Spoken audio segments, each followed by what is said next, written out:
Insight so far into different attachment style patterns you may be carrying at a subconscious level as it relates to sex, and some really key tools and ingredients you can utilize to transform what is no longer serving you as an individual and thus serving your sexual connection and intimacy in your relationships around you. And I want you to keep a few key themes in mind. And this is what we're looking to gain or to move towards as we transform some of these patterns at the subconscious level that have been limiting us. So, number one, we want to feel a sense of openness in our relationship to sex. And this comes from us being able to tune into our needs and shaming our needs and having limiting beliefs that connect to our needs in different ways so that we don't believe that we're unworthy if we share our need. We don't believe we're going to be abandoned if we share a need. We don't believe we're unsafe if we share a need. And by reprogramming these different wounds, we feel a sense of openness in our relationship to sex. And we feel free and confident to assert our boundaries, our needs, our desires, and to do this consistently in a way that normalizes it.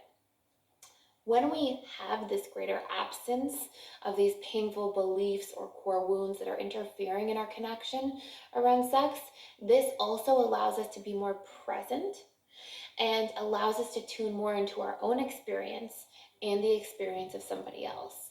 And the more of an absence of negative or derogatory thoughts or criticisms we have about ourselves in the process or act of having sex, the more present we'll become, the more we'll enjoy the experience, the more we'll be in flow, and the more confidence we'll naturally feel as a byproduct, and the more clear and intimate the interaction will become. We'll also feel a lot more free from pressure and then can make efforts as needed or as we decide, and can enable us to have healthy communication and discussion to achieve the things we would like to in our sexual relationship. So as we learn to remove those wounds that may be driving our fears and pain points in our interactions, as we learn to tune into ourselves and understand our own needs and remove the fears around expressing them, and as we learn to consistently be more open and communicate, as well as set boundaries whenever needed, these are all extremely healthy things that the average securely attached person naturally brings into their relationship with sex. So these are things that we really want to give to ourselves so that we can also gift to other people.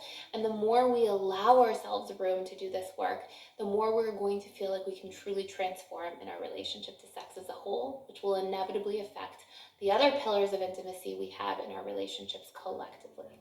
So I hope you enjoyed this course. Thank you so much for joining me here. And I really hope to see you in the different live weekly webinars that we do and social events.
Vale la pena.